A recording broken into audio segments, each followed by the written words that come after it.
өркендейміз ғой. Бұл шынында да бір жаңа ғұрпымыздың, адалдықтың, әділдіктің дастархан жайылды бүгін. Ал енді Жәке, сізге кілең абыздардың арасында отырмыз бүгін біз енді. Сол Бәйдібек бабамыз, Дулат атамыз айтқан ғой, шапырашты мен еркелерің бөлінбесін. Егер де олай біреуің балалық жасасаңдар, мен ана дүниеде тыныш жатпаймын деген. Сол кісінің аманаты орындалды бүгін. Бұл енді қазақтың өркендеуі өсуге өсір Жәке.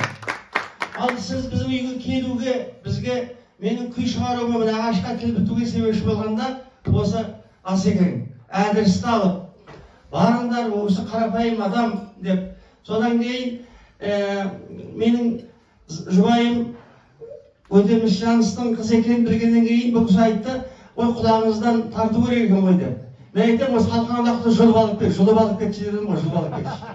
Содан Жәке, сіздің бір ауыз сөзіңіз мына ағашқа тіл бітіріп, шансы күйін шығардым ғой. Жаңағы кереметті көрдім. Бәріңізге де мүмкіндік болса, көрсеңіздер деген тілек айтамын. Өнеге жаңа Қазақстан деп атылып ғой, жаңа Қазақстан содан басталады былай қарағанда. Енді сол Жәке, сол күй қазір абыройда тұр ғой деймін. Мына бүгінгі жиын тіпті ол былай қарағанда көлемі үлкен бе, онда емес, мазмұнымен, өзінің алға қойған мақсатымен мынау тіпті шын айтқанда бүкіл қазаққа ортақ той болып тұр. Сондан сіздің де мынау жер жәннат жетісуға келген қадамыңызға гүл бітсін, Қыдыр ата жолдасыңыз болды деп, дос деп, абыз-абызбен достастыруға келгеніңіз бізге үлкен күш береді.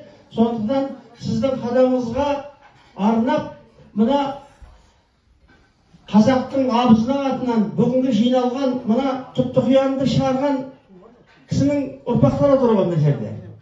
Бұны емге іздеп таба алмайсың бұндай отырысты. Сол өзінен өз бүгін реткен. Сондан сіздің құрметіңізге сол жаныс күйімді орындап берейін, бүгін мына ағайындар да тыңдасын.